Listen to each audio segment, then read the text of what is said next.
નમસ્તે વિદ્યાર્થી મિત્રો. ધોરણ 9 વિષય સામાજિક વિજ્ઞાન પ્રકરણ 8 ભારતના રાજ્ય બંધારણનું ઘડતર અને લક્ષણો ભાગ 5. ભાગ 4માં આપણે બંધારણના મૂળભૂત લક્ષણો વિશેની ચર્ચા કરી હતી. હવે બંધારણના આપણે ભાગ 4માં જે લક્ષણોની ચર્ચા કરી તે છે લેખિત દસ્તાવેજ, પછી બંધારણનું કદ, એક જ નાગરિકત્વ, મજબૂત કેન્દ્રવાળું સમવાયતંત્ર. આ મજબૂત કેન્દ્રવાળા સમવાયતંત્રમાં કેન્દ્ર યાદી, રાજ્ય યાદી, સંયુક્ત યાદી અને શેષ સત્તાઓ વગેરે વિશે આપણે ચર્ચા કરી હતી.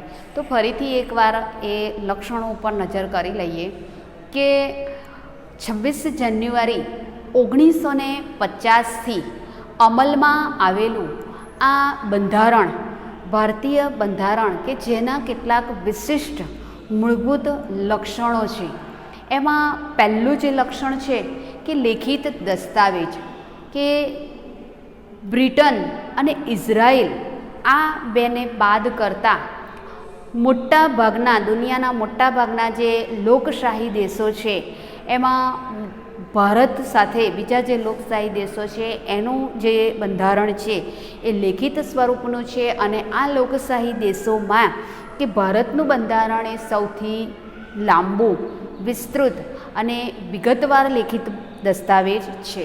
ભારતની સામાજિક અને ભૌગોલિક પરિસ્થિતિ અને એની સાથે સાથે ભારતના પૂર્વ ઇતિહાસને ધ્યાનમાં રાખી અને બંધારણ સભાના જે ઘડવૈયાઓ હતા એમને આપણું બંધારણ એ લેખિત સ્વરૂપનું રાખવાનું યોગ્ય લાગ્યું.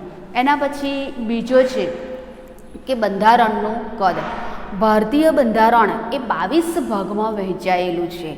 આ શરૂઆતમાં તેમાં 395 અનુચ્છેદ અને 8 પરિશિષ્ટો હતા, પરંતુ પાછળથી સુધારા વધારા થતાં એમાં 461 અનુચ્છેદો અને 12 પરિશિષ્ટો થયા. હવે આપણા આ ભારતીય બંધારણમાં નાગરિકોના મૂળભૂત હકો, ફરજો, રાજ્યનીતિના માર્ગદર્શક સિદ્ધાંતો, સરકારના અંગો, સ્વતંત્ર અને નિષ્પક્ષ ન્યાયતંત્ર, ચૂંટણી પંચ, સ્થાનિક સ્વરાજ્યની જે સંસ્થાઓ છે તે, એની સાથે સાથે કે લઘુમતી અને પછાત વર્ગના લોકોના કલ્યાણ માટે જે જોગવાઈઓ કરવામાં આવેલી છે એ વગેરે આ તમામનો વિગતપૂર્ણ એમાં સમાવેશ કરવામાં આવેલો છે, જેને લીધે દુનિયાના અન્ય દેશોના બંધારણ કરતાં આપણું બંધારણ એ સૌથી લાંબુ, વિસ્તૃત અને વિશદપૂર્ણ બંધારણ ગણાય છે. એના પછી એક જ નાગરિકત્વ. ભારતમાં વસતા લોકોને એક જ નાગરિકત્વ પ્રાપ્ત થાય છે ભારતીય હોવાનું, કે અમેરિકા જેવા દેશોમાં નાગરિકોને 2 નાગરિકત્વ પ્રાપ્ત થાય છે. એક યુનાઇટેડ સ્ટેટ્સ ઓફ અમેરિકાનું અને બીજું કે અમેરિકાના જે તે રાજ્યમાં વસતા હોય ત્યાંનું, એટલે કે એક દેશનું અને બીજું રાજ્યનું.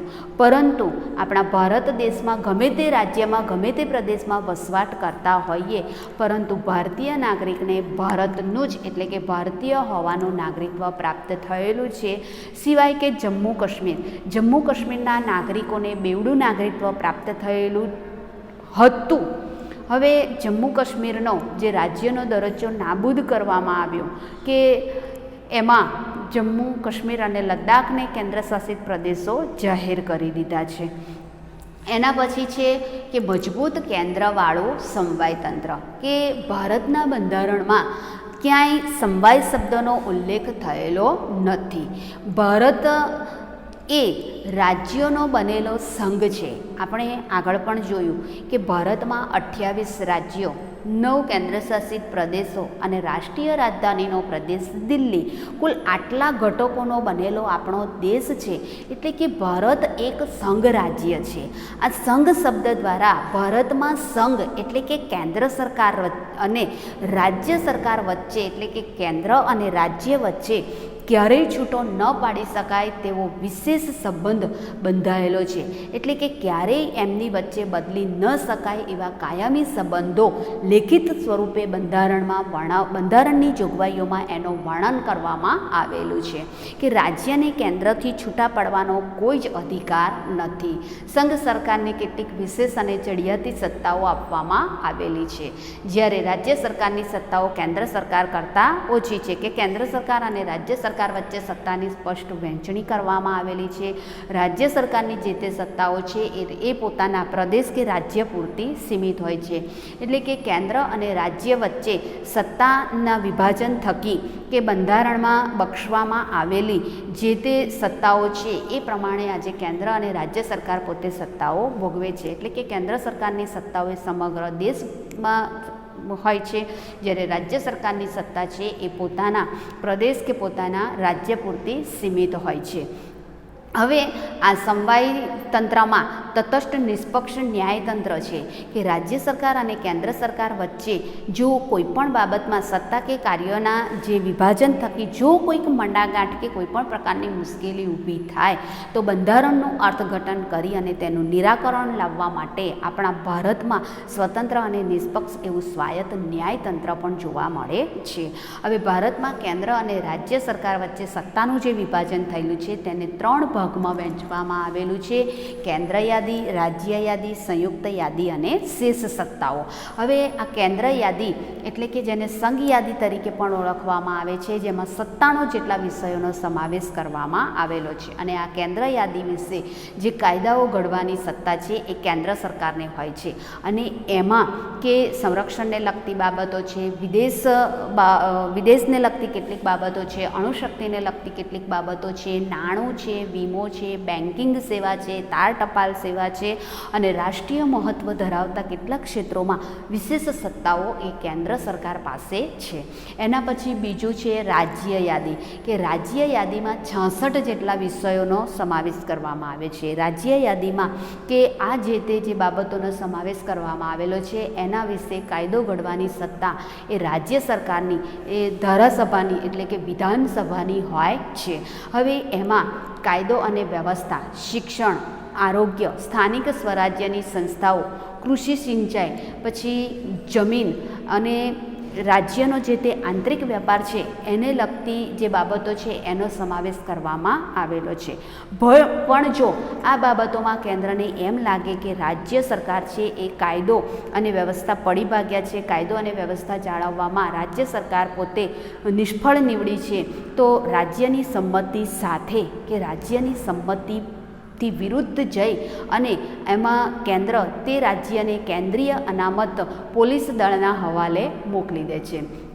હવે સંયુક્ત યાદી, કે સંયુક્ત યાદીમાં 47 જેટલા વિષયોનો સમાવેશ કરવામાં આવેલો છે. અને સંયુક્ત યાદીમાં જે વિષયોનો સમાવેશ કરવામાં આવેલો છે એના વિશે કાયદો ઘડવાની સત્તા કેન્દ્ર સરકાર અને રાજ્ય સરકાર બંનેની છે. પરંતુ બંને વચ્ચે જ્યારે કોઈક પ્રશ્ન ઊભો થાય અને કાયદો ઘડવાની બાબતમાં ત્યારે કે કેન્દ્ર સરકારની જે સત્તા છે એ ચડિયાતી ગણવામાં આવતી હોય છે. કે બંને વચ્ચે સત્તાનું કેન્દ્રીકરણ થયેલું છે. સમવાય તંત્રમાં કેન્દ્રમાં સંયુક્ત યાદીમાં પણ વિશેષ સત્તાઓ કેન્દ્રને આપવામાં આવેલી છે. કે આ જે સંયુક્ત યાદીમાં જે તે વિષય ઉપર કાયદો ઘડવાનો હોય તો કેન્દ્રની સત્તાઓ છે એ ચડિયાતી ગણવામાં આવે છે. આ જે સંયુક્ત યાદી છે એમાં દીવાની અને ફોજદારી બાબતો, લગ્ન, છૂટાછેડા, ભરણ પોષણ, શિક્ષણ, આર્થિક આયોજન, વ્યાપારી સંઘો વગેરે જેવી કેટલીક મહત્ત્વની બાબતોનો સમાવેશ કરવામાં આવેલો છે. અને આગળ છે શેષ સત્તાઓ, કે જે વિષયોમાં કેન્દ્ર અને રાજ્ય સરકાર વચ્ચે સત્તાની સ્પષ્ટ વહેંચણી થઈ શકી નથી એવા જે વિષયો છે, બાકી વધેલા વિષયો એનો શેષ સત્તામાં સમાવેશ કરવામાં આવેલો છે. આ જે વધારાના વિષયો છે એને શેષ સત્તા તરીકે ઓળખવામાં આવે છે. અને આ શેષ સત્તાઓમાં કાયદો ઘડવાની કે તેમાં ફેરફાર કરવાની સંપૂર્ણ સત્તા એ કેન્દ્ર સરકારને આપવામાં આવેલી છે. ભારતમાં કેન્દ્ર અને રાજ્ય વચ્ચે નાણાકીય સાધનોની પણ વહેંચણી કરવામાં આવેલી છે, જેમાં કે આયાત નિકાસ જે વેરો છે, જકાત વેરો, તે પછી આવક વેરો, એટલે ટૂંકમાં કે વધુ આવક ધરાવતા જે વેરા છે એ કેન્દ્ર કેન્દ્ર સરકાર દ્વારા ઉઘરાવવામાં આવતા હોય છે કે એમને ફાળવવામાં આવેલા છે. જ્યારે વેચાણ વેરો છે, મનોરંજન વેરો છે, મહેસૂલ વેરો છે, શિક્ષણ વેરો છે વગેરે જેવા ઓછી આવક ધરાવતા જે વેરા છે એ રાજ્ય સરકારને સોંપવામાં આવેલા છે. અને જેને લીધે રાજ્ય સરકારો છે એ કેન્દ્ર સરકાર પાસેથી ગ્રાન્ટ સ્વરૂપે આર્થિક સહાય મેળવવાનો પણ અધિકાર ધરાવે છે. હવે આજે આપણે જોઈશું કે કટોકટી વેળાએ એકતંત્રી વ્યવસ્થા. બંધારણનું હવે પછીનું આગળનું જે લક્ષણ છે એ છે કટોકટી વેળાએ એકતંત્રી વ્યવસ્થા. કે ભારતના બંધારણમાં 3 પ્રકારની કટોકટીની જોગવાઈઓ સમાવવામાં આવેલી છે. એક સલામતી વિષયક કટોકટી, બીજી છે નાણાકીય કટોકટી અને ત્રીજી છે કે જે બાહ્ય બંધારણીય જે કટોકટી છે એ.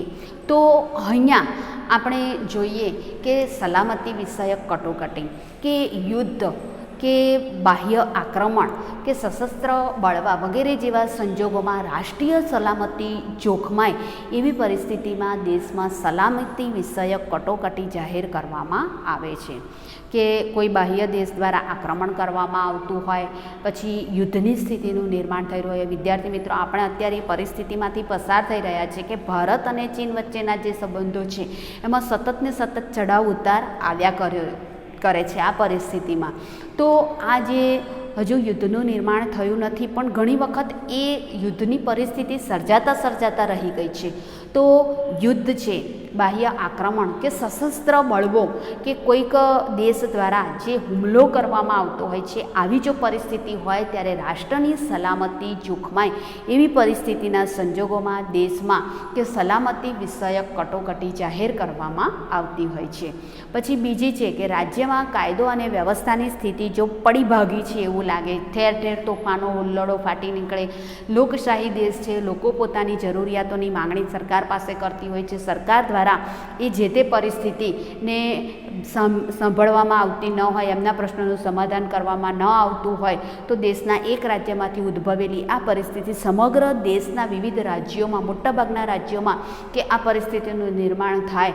એટલે ટૂંકમાં કાયદો અને વ્યવસ્થા જાળવી શકતા ન હોય એવા જે પરિસ્થિતિ છે એ પરિસ્થિતિ વખતે બંધારણની જોગવાઈઓ અનુસાર રાજ્ય સરકાર છે પોતે ચાલી શકે એમ ન હોય, એટલે કે રાજ્ય સરકાર પોતે કાયદો અને વ્યવસ્થા જાળવવામાં નિષ્ફળ નીવડે ત્યારે કેન્દ્ર સરકાર એ બંધારણીય કટોકટી જાહેર કરે છે અને એ જે તે રાજ્ય છે એમાં રાષ્ટ્રપતિ શાસન લાગુ પાડી દે છે. વિદ્યાર્થી મિત્રો, હું અહીંયા તમને એક ઉદાહરણ આપું કે આજથી 4-5 વર્ષ પહેલાંની વાત છે કે જ્યારે પટેલ અનામત આંદોલન શરૂ થયું એ વખતે કે ઠેર ઠેર ગુજરાતમાં વિવિધ પ્રદેશોમાં કે અનામત માટેની જે જ્વાળાઓ આગળ વધી અને એની સાથે સાથે કે બિન અનામત જે લોકો છે એ અનામતની માગણી કરી રહ્યા હતા અને જે લોકોને અનામત છે એવા લોકોનું અમુક ટકા અનામત કેન્સલ કરાવવું એના માટેની જ્વાળાઓ આપણા અનામત આંદોલનમાં લાગી હતી. એ વખતે કે ગુજરાતની લગભગ મોટા ભાગની જાતિ જ્ઞાતિઓ કે જેની પાસે અનામત નથી એ લોકો અનામત મેળવવા માટે અને જેને અનામત મળેલું છે એવી જાતિ જ્ઞાતિ પોતાનું અનામત છે એને જાળવી રાખવા માટે ઠેર ઠેર એક કટોકટીની સ્થિતિ ઊભી થઈ હતી. એવી જ રીતે આ જ સમયે રાજસ્થાન અને હરિયાણામાં વસતા જે જાટ લોકો છે એમણે પણ અનામતની માગણી ઊભી કરી હતી. મહારાષ્ટ્રમાં પણ અનામત માટેના આંદોલનો શરૂ થયા હતા. એટલે કે એકમાંથી પ્રેરણા લઈ બીજામાંથી પ્રેરણા લઈને ત્રીજા એ વખતે ગુજરાત માટે જાહેર કર્યું હતું કે જે લોકો અનામતના આંદોલનમાં અગ્રેસર નેતાઓ હતા એમણે કહ્યું હતું કે જો રાજ્ય સરકાર કાયદો, તોફાનો, હુલ્લડો, તોડફોડ, પછી કર્ફ્યુ વગેરે જેવા દ્રશ્યો જોવા મળે એ વખતે કે સરકાર કાયદો અને વ્યવસ્થા જાળવવામાં નિષ્ફળ છે, રાજ્ય સરકાર ચાલી શકે એમ નથી, તો એ જે તે જગ્યાએ રાષ્ટ્રપતિ શાસન રાજ્યમાં લાગુ પાડવાની પણ ફરજ પડતી હોય છે. એના પછી ત્રીજું છે નાણાકીય કટોકટી કે સતત ભાવ વધારાને કારણે આપણા નાણાંના મૂલ્યમાં વૈશ્વિક નાણું એ ડોલરમાં મપાય છે અને ડોલરની સરખામણીમાં રૂપિયાની કિંમત સતત ને સતત ઓછી થતી જાય. એટલે કે સતત ભાવ વધારાને કારણે રૂપિયાની કિંમતમાં ઘટાડો થતો હોય, એટલે કે નાણાંના મૂલ્યમાં ખૂબ મોટો પરિવર્તન આવતું હોય તો નાણાકીય કટોકટી પણ જાહેર કરી શકાય છે. આમ કટોકટીની આ ત્રણેય જોગવાઈઓ હેઠળ 3 જોગવાઈઓમાં કે સલામતી વિષયક કટોકટી, બંધારણીય કટોકટી અને નાણાકીય કટોકટી, તો આ ત્રણેય જે કટોકટી છે એ ત્રણેય કટોકટીમાં સમવાયતંત્રમાં એકંદરે એકતંત્રી વ્યવસ્થામાં ફેરવાઈ જાય છે અને તેટલા જ સમયગાળા પૂરતું જ સમવાયતંત્ર સ્થગિત થઈ જતું હોય છે. એટલે કે કટોકટી સમય વેળાએ જે સમવાયતંત્ર છે એ સ્થગિત થઈ જાય છે. એટલે કે કોઈપણ પ્રકારના નવા કાર્યો કરી શકાતા કે નવા આયોજનો કરી શકાતા નથી. એના પછી છે કે દ્વિગૃહી પ્રથા, કે આપણું જે લોકો દ્વારા ચૂંટાયેલા જે પ્રતિનિધિઓ છે એમાંથી લોકસભા બને છે અને લોકશાહીમાં લોકસભામાં જ સાચી સત્તા સ્થાપિત થયેલી હોય છે. સંસદના બે ગૃહો છે, ઉપલું ગૃહ જે રાજ્યસભાના નામે ઓળખાય છે અને નીચલું ગૃહ કે જે લોકસભાના નામે ઓળખાય છે. તો લોકો દ્વારા ચૂંટાયેલા પ્રતિનિધિઓની બનેલી લોકસભા છે. લોકશાહીમાં સાચી સત્તા એ લોકસભામાં જ કેન્દ્રિત થયેલી છે. હવે આ જે સંસદ છે એ બે ગૃહોની બનેલી છે, ઉપલું ગૃહ છે રાજ્યસભા અને નીચલું ગૃહ છે લોકસભા. પ્રધાનમંડળની રચના સંસદમાંથી કરવામાં આવતી હોય છે. પ્રધાનમંડળ એ સંસદને જવાબદાર હોય છે. પ્રધાનમંડળ પોતે લોકોનો વિશ્વાસ હોય ત્યાં સુધી પોતે સત્તા ઉપર રહી શકે છે. આમ આપણી જે સરકાર સંસદીય સરકાર છે એ સંયુક્ત જવાબદારીના સિદ્ધાંત ઉપર કાર્ય કરે છે કે વહીવટી તંત્ર અને કારોબારી તંત્ર આ બે પ્રકારના તંત્રો છે. તો આ વહીવટી તંત્ર અને કારોબારી તંત્ર એ સંયુક્ત જવાબદારીના સિદ્ધાંત ઉપર પોતે કાર્ય કરતી હોય છે અને સમગ્ર પ્રધાનમંડળ છે એ સંસદને જવાબદાર હોય છે કે જુદા જુદા જે ખાતાઓના કામને વિભાજન કરેલું હોય છે, જે તે ચૂંટાયેલો પક્ષ સત્તા ઉપર આવે છે અને એના જે તે સક્ષમ જે પ્રધાનો છે એમને જુદા જુદા ખાતાઓની વહેંચણી કરવામાં આવે છે અને કામગીરી સોંપવામાં આવતી હોય છે. અને જેમાં ચૂંટાયેલા સભ્યો અને વહીવટી સભ્યો એ બંનેનો સુમેળ હોય છે અને એમના દ્વારા જ કામને આગળ વધારવામાં આવતું હોય છે. એટલે કે આ જે સંસદીય સરકાર છે એ સંયુક્ત જવાબદારીના સિદ્ધાંત ઉપર કાર્ય કરતી હોય છે. પ્રધાનમંડળમાં અત્યંત મહત્ત્વના નિર્ણય લેવાના હોય છે. કેન્દ્રમાં સમગ્ર કેન્દ્રમાં રાષ્ટ્રપતિના નામે શાસન ચાલતું હોય છે, જ્યારે રાજ્યમાં કે રાજ્યપાલના નામે સમગ્ર વહીવટ ચલાવવામાં આવતો હોય છે. તો દેશનો સમગ્ર વહીવટ કોના નામે ચાલે છે? રાષ્ટ્રપતિના નામે. અને રાજ્યનો સમગ્ર વહીવટ કોના નામે ચાલતો હોય છે? રાજ્યપાલના નામે ચાલતો હોય છે. પરંતુ ખરા અર્થમાં જે સત્તાઓ છે એ કેન્દ્રમાં વડાપ્રધાન અને એના હાથ નીચે રચાયેલું પ્રધાનમંડળ ભોગવે છે. એવી જ રીતે રાજ્યમાં રાજ્યપાલના નામે વહીવટ ચાલે છે, પરંતુ ખરી જે સત્તાઓ છે એ મુખ્યમંત્રી અને એના હાથ નીચે રચાયેલું જે મંત્રીમંડળ છે એ પોતે સત્તાઓ ભોગવતું હોય છે. હવે રાજ્યસભામાં જે સભ્યો છે એ વિધાનસભાને જવાબદાર હોય છે. એટલે કે વિધાનસભામાંથી ચૂંટાઈને આવેલા ધારાસભ્યો છે એ રાજ્યસભાના સભ્યોને ચૂંટતા હોય છે અને તેની લોકસભાની મુદત એ 5 વર્ષની હોય છે, પરંતુ રાજ્યસભા એ કાયમી ગૃહ છે. લોકસભાની મુદત 5 વર્ષની છે, પરંતુ રાજ્યસભા એ પોતે કાયમી ગૃહ છે. રાજ્યસભામાં વિવિધ ક્ષેત્રના નિષ્ણાંત અનુભવી એવી 12 વ્યક્તિઓની નિમણૂક એ રાષ્ટ્રપ્રમુખ દ્વારા કરવામાં આવતી હોય છે. કે રાજ્યસભામાં દર 2 વર્ષે 1/3 ભાગના સભ્યો નિવૃત્ત થાય છે અને એટલા જ બીજા નવા સભ્યોની ચૂંટણી કરવામાં આવતી હોય છે. અને રાજ્યસભાના સભ્યની મુદત 6 વર્ષની હોય છે, જેને લીધે રાજ્યસભાને કાયમી ગૃહ તરીકે ઓળખવામાં આવે છે. પાછળ તમારે સ્વાધ્યાયમાં પ્રશ્ન હશે કે રાજ્યસભા કાયમી ગૃહ છે, વિધાન સમજાવો. તો રાજ્યસભામાં કે રાજ્યસભા એ કાયમી ગૃહ છે. એના સભ્યની મુદત 6 વર્ષની હોય છે. દર 2 વર્ષને અંતે કુલ સભ્યમાંથી 1/3 ભાગના સભ્યો નિવૃત્ત થાય છે અને એટલા જ બીજા નવા સભ્યોની નિમણૂક કરવામાં આવે છે.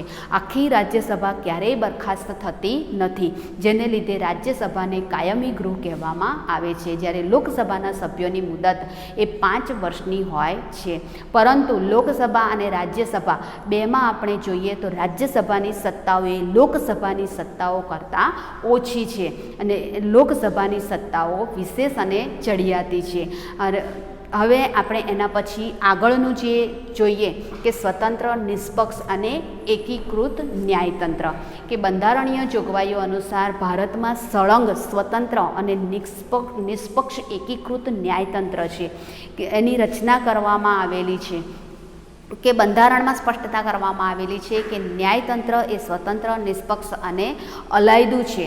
હવે જેમાં સૌથી ટોચ ઉપર સર્વોચ્ચ અદાલત છે, એના પછી મધ્યમાં રાજ્યમાં વડી અદાલત છે, અને વડી અદાલતના હાથ નીચે જિલ્લા કક્ષાએ જિલ્લા અદાલતો, તાલુકા કક્ષાએ તાલુકા અદાલતોની રચના કરવામાં આવેલી છે. અને આ ઉપરાંત કેટલીક વિશેષ અદાલતો જેવી કે લોક અદાલતોની પણ રચના કરવામાં આવેલી છે. સર્વોચ્ચ અદાલતના ચુકાદા કે ભારતમાં આવેલ તમામ જે અદાલતો છે એની માટે બંધન કરતા હોય છે કે દેશની ટોચની અદાલત છે અને સર્વોચ્ચ અદાલતનો ચુકાદો કે નિર્ણય એ આખરી ગણવામાં આવે છે.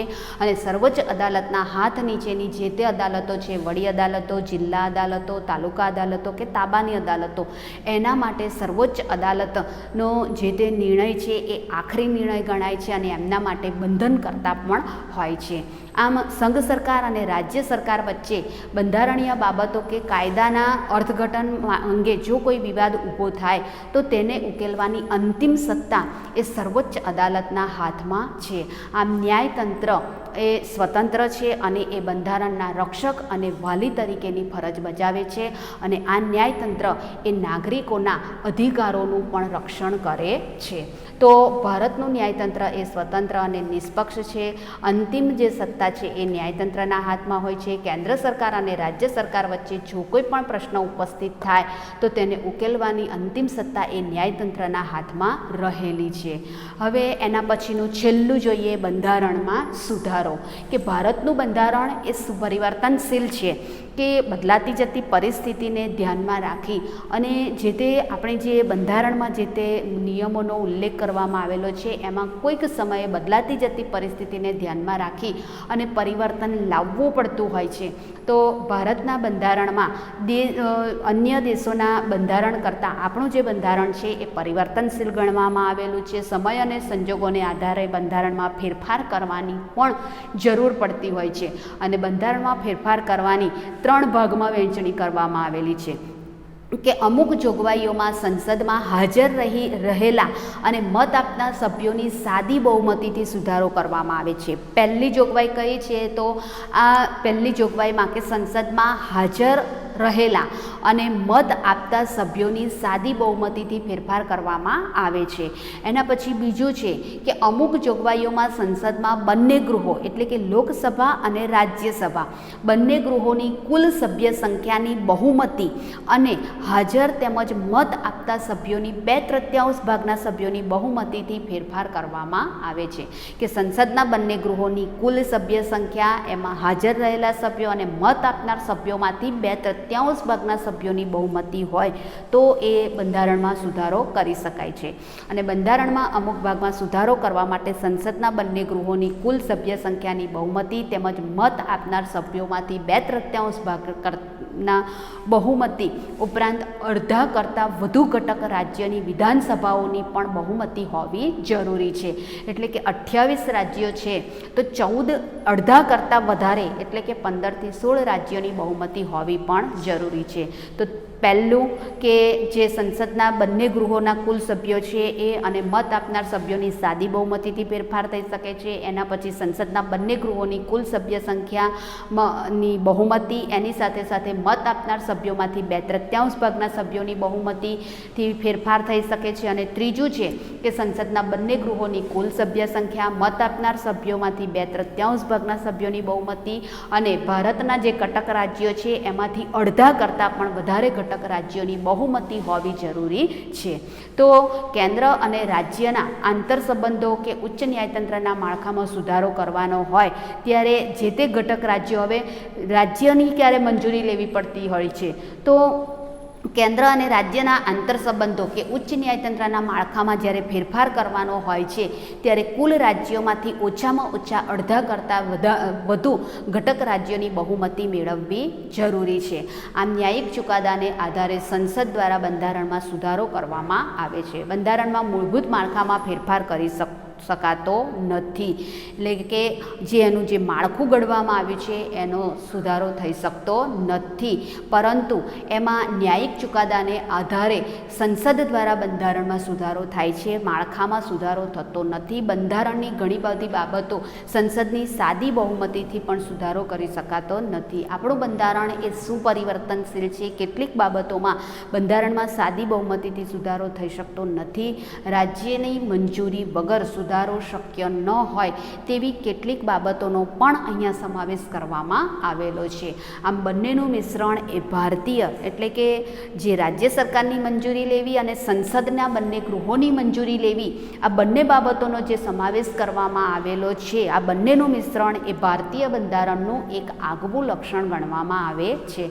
તો વિદ્યાર્થી મિત્રો, હવે બંધારણના બાકી રહેલા જે લક્ષણો છે એની ચર્ચા ફરીના વિડીયોમાં કરીશું.